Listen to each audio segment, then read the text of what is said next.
Assalamualaikum. Hello everyone. Halo teman-teman semua. Welcome to our class today with me Mariska. Selamat datang di kelas kita pada hari ini bareng aku Mariska. And for today's topic, we're about to discuss about note-taking symbols.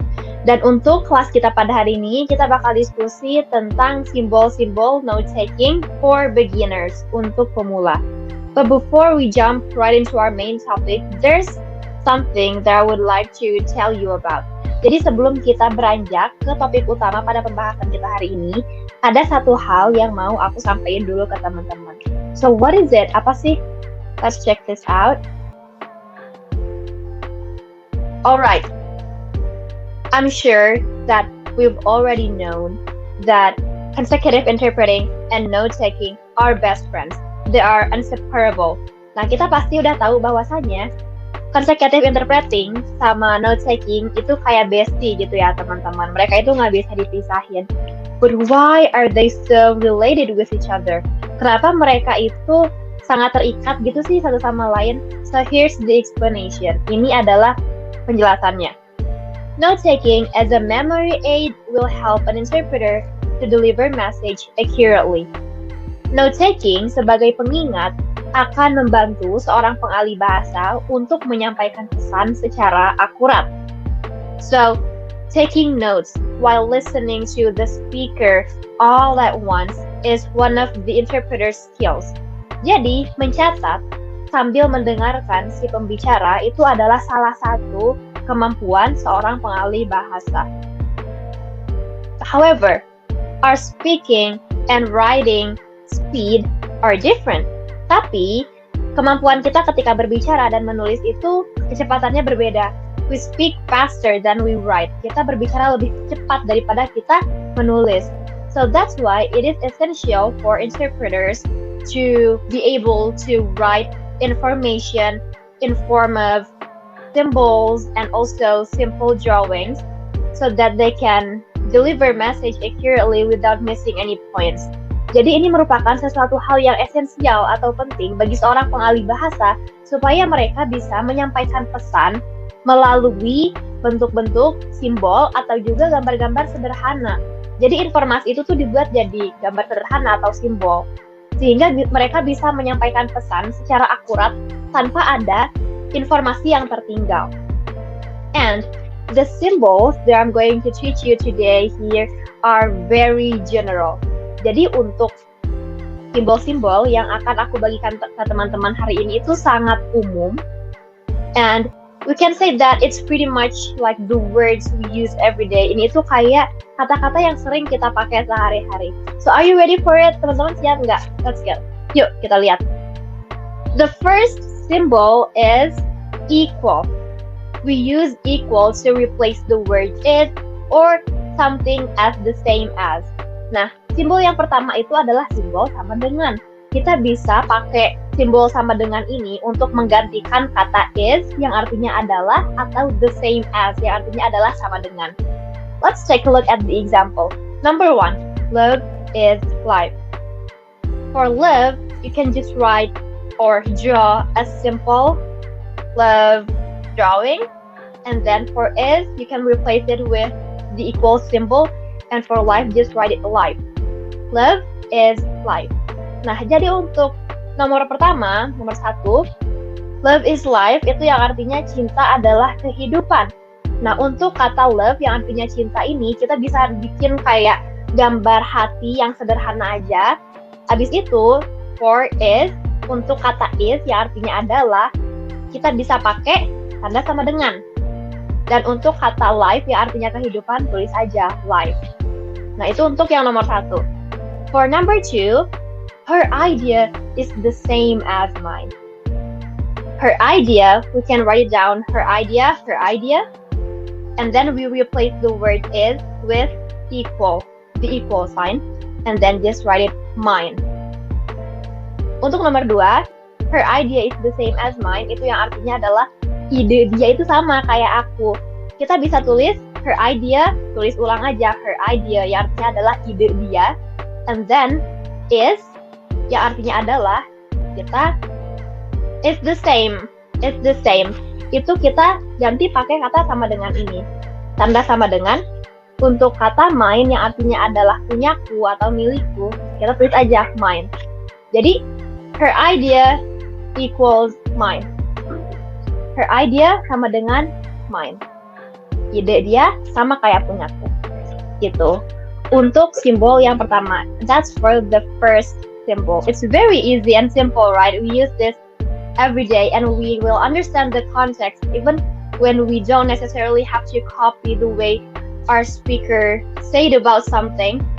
But when we write it down like this, we'll understand the context. Nah, ini tuh gampang banget ya teman-teman, maksudnya tanpa kita harus meniru apa yang diutarakan oleh si pembicara kita, tanpa harus sama banget pun kita bisa lihat di catatan kita dan kita itu ngerti konteksnya apa yang sedang dibicarakan, and then we can deliver the message in our own way, dan kita bisa memberikan pesan atau informasi itu dengan cara kita sendiri. Okay, that's for the first one, itu yang pertama. And for the second symbol, it is the right words arrow. We can use this to replace the word so, or something that leads to, or causes. Nah, untuk yang kedua ini, kita punya simbol tanda panah ke kanan. Kita bisa pakai tanda panah ini untuk menggantikan kata so, yang artinya jadi, atau bisa juga something that leads to, sesuatu yang mengarahkan pada sesuatu yang lain, atau juga causes yang artinya adalah akibat. Let's take a look at the examples. The first one, smoking can cause lung cancer. To write it down, we can replace the words can cause with the right words arrow. And then we just write down only the key points here. For example, smoking, we write it down, smoking, right words arrow, lung cancer. That's it. Nah, untuk nomor pertama, smoking can cause lung cancer, itu artinya adalah merokok bisa menyebabkan kanker paru-paru. Di sini, kita bisa menggantikan kata can cause dengan tanda panah ke samping ini, tanda panah ke kanan. Terus kita tinggal masukin deh kata kunci dari kalimat itu, yang mana smoking artinya merokok, kita taruh di depan. Smoking, tanda panah ke kanan, lung cancer, ya artinya adalah kanker paru-paru. Udah gitu aja. And then the second one, if you feel stressed out, take a deep breath.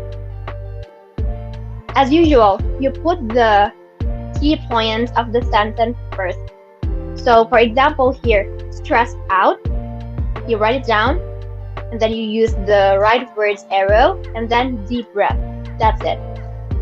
Nah, untuk nomor kedua, if you feel stressed out, take a deep breath, itu artinya adalah ketika kamu merasa stres, tarik nafas, tariklah nafas. Nah, kayak biasa, kita taruh dulu kata yang pentingnya dari kalimat itu. Misalkan di sini stressed out, yang artinya stres, kita taruh di awal kalimat, terus kita pakai tanda panah ke kanan, dan kita taruh deh kata kunci lain, yaitu deep breath, ya artinya adalah tarik nafas dalam-dalam. Udah gitu. Gampang banget kan? It's so easy. Well, I have another one.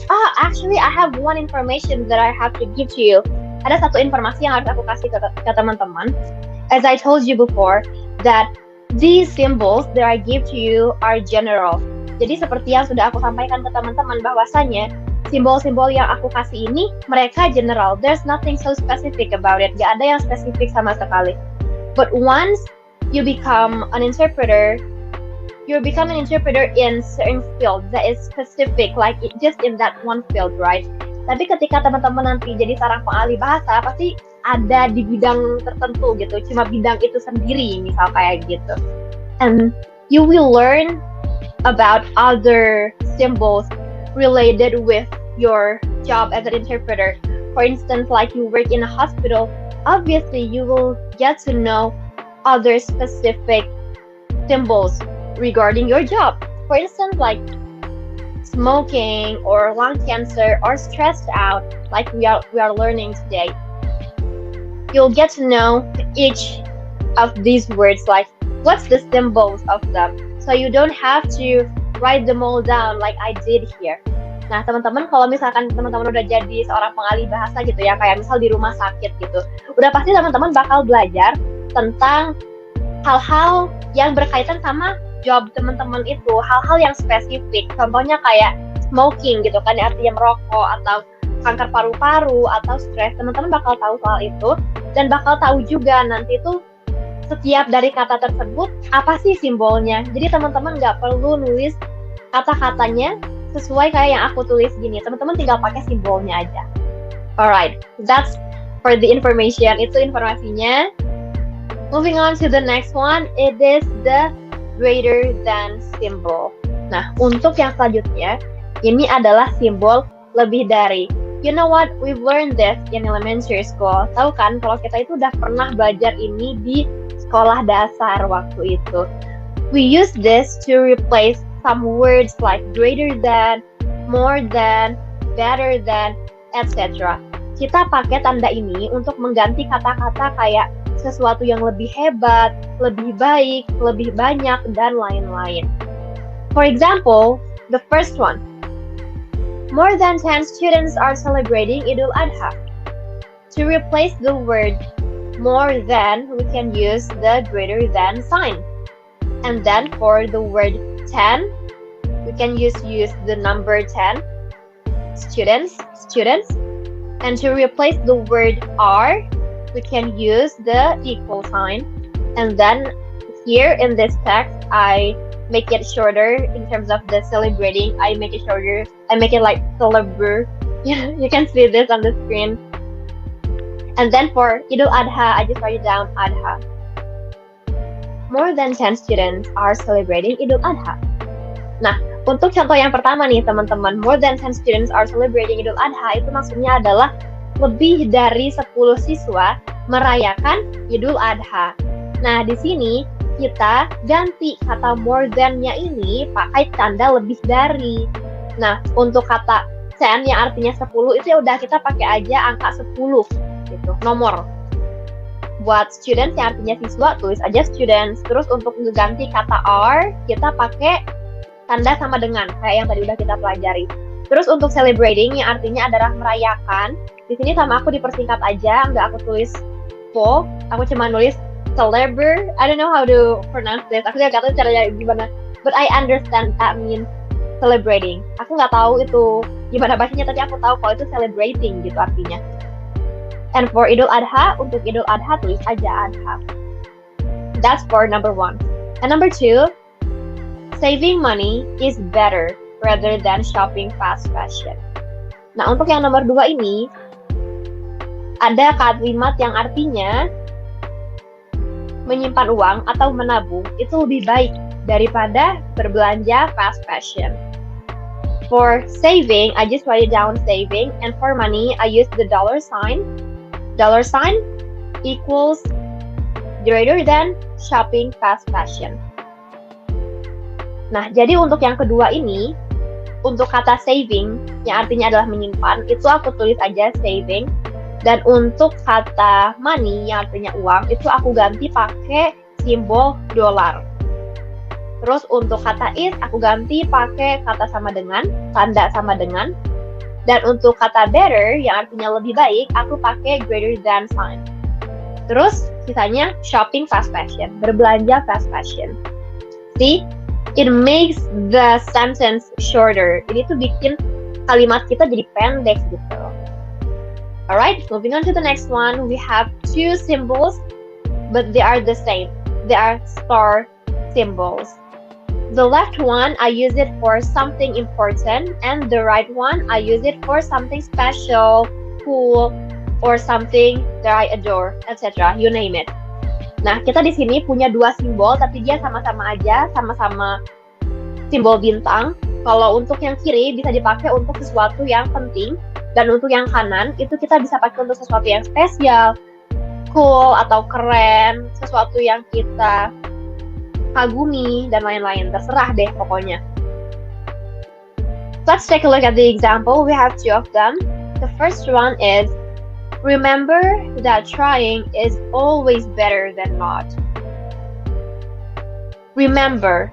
It is a word to emphasize something that we can't forget. It is something important, so we don't have to write the word remember here. We can just use the star symbol, and then it followed with the word trying.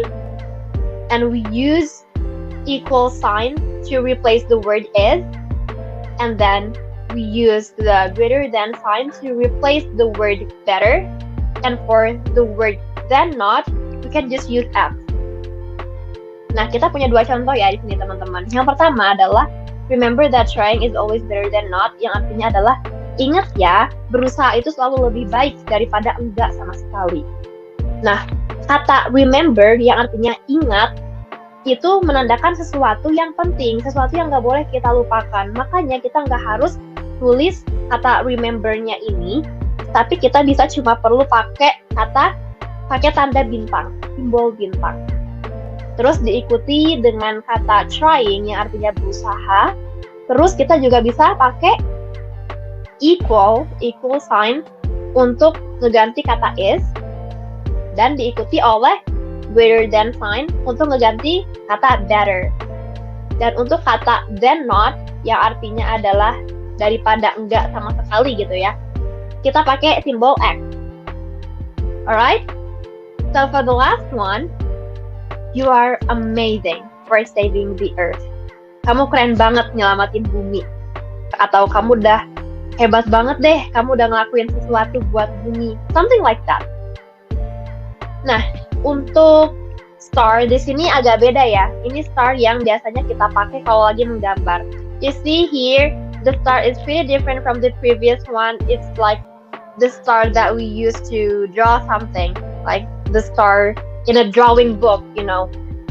And I use this to replace the word amazing. Nah, di sini aku pakai untuk menggantikan kata amazing yang artinya adalah hebat. So, your star. Jadi di sini tulisannya kamu adalah bintang. But it means something like amazing, cool, or great, something good, you know. Tapi di sini tuh ya dia maksudnya adalah untuk menggantikan kata keren, hebat, baik, dan lain-lain. Also, you can see the number 4 here. The number 4 is to replace the word for, F-O-R. Nah, di sini itu ada nomor 4 gitu kayak teman-teman, tuh angka 4. Dan di sini tuh dia sebetulnya untuk menggantikan kata for yang artinya untuk, tuh ada di kalimat sebelumnya. And then for saving, I just write it down, saving. And you see the sign over there? It is the symbol for earth. Like this circle, and then there's 2 lines in it crossing each other. It is the sign for earth. Nah, untuk simbol yang bulat itu terus ada 2 garis yang crossing each other, yang bertemu kan, crossing, menyeberang. Nah, menyeberang satu sama lain itu adalah simbol untuk bumi, teman-teman. So, you're amazing for saving the earth. Kamu keren banget udah nyelamatin bumi. Alright. Whew. We've come so far. Kita udah jauh nih. So let's try this one. This one is a little bit longer. Kita coba yang ini ya teman-teman. Yang ini agak panjang nih. Tomorrow is Taylor Swift concert. Don't forget to bring lots of money so that you can buy her merch. You have to be here on time at 8 p.m. So here you see there's an abbreviation. It is TMR to replace the word tomorrow. And then I put equal sign to replace the word is.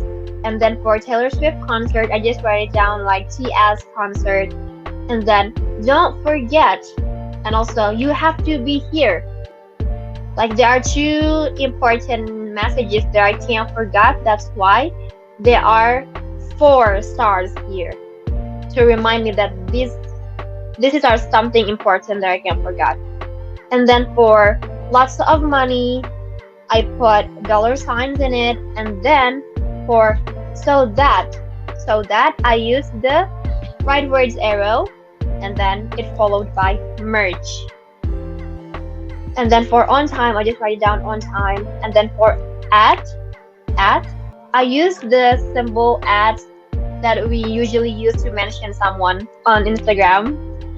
Actually, you can use this like at also to say to someone where you are. For example, like you're at home, you just can use this like add the @ and then draw a house, something like that. And then for 8 p.m. I just write it down 8. Nah, untuk kalimat yang satu ini, besok adalah konser Taylor Swift. Kamu jangan lupa ya bawa uang yang banyak. Jadi kamu bisa beli tuh merchandise-nya. Oh ya, kamu juga harus ada di sini tepat waktu ya, jam 8. Nah, di sini kan ada singkatan CMR, TMR. Ini untuk ngegantiin atau untuk mempersingkat kata tomorrow gitu ya, artinya besok. Dan ada juga kata sama dengan, tanda sama dengan itu untuk ngegantiin si is ini. Dan untuk Taylor Swift concert, kita bisa persingkat aja, tulis aja CS concert. Dan di sini ada 2 informasi yang harus kita ingat, yang nggak boleh kita lupain. Yang pertama itu kayak, jangan lupa bawa uang yang banyak. Terus yang kedua, kamu harus di sini tepat waktu ya. Nah, itu tuh informasi yang penting nggak boleh kita lupa. Makanya di sini aku nyimpan ada 4 simbol bintang untuk penanda bahwa kita gak boleh lupa informasi itu.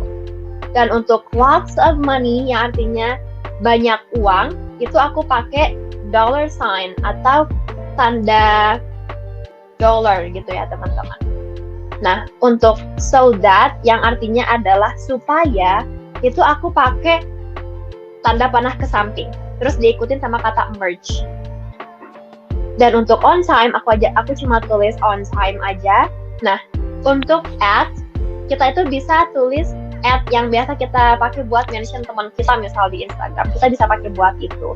Nah, si simbol at ini juga bisa dipakai kalau misalkan kita mau ngasih tahu kita itu lagi di mana gitu. Misal, aku lagi di rumah, I'm at home. Kita bisa pakai simbol at ini, terus kita bisa pakai emoticon rumah atau kita gambar rumah. Ya, sesuatu kayak gitu lah. Terus untuk 8 p.m. tulis aja 8 atau angka 8. Udah kayak gitu. Alright everyone, that's all for our class today. It's such amazing and fun class. I hope. Nah teman-teman udah deh segitu dulu untuk kelas kita hari ini. Semoga ini jadi kelas yang seru. And I hope that it's useful as well. Dan aku harap ini juga berguna. Especially for us as the beginners of... Wait, how can I make this into words? Gimana ya aku ngomongnya? As the beginners, as an interpreter in a beginner level. Apalagi untuk kita yang sebagai pengalih bahasa di level pemula. I hope that it's gonna be helpful for you and keep practicing. Semoga ini bermanfaat dan semoga teman-teman bisa latihan terus. See you on the next class. Bye. Assalamualaikum warahmatullahi wabarakatuh.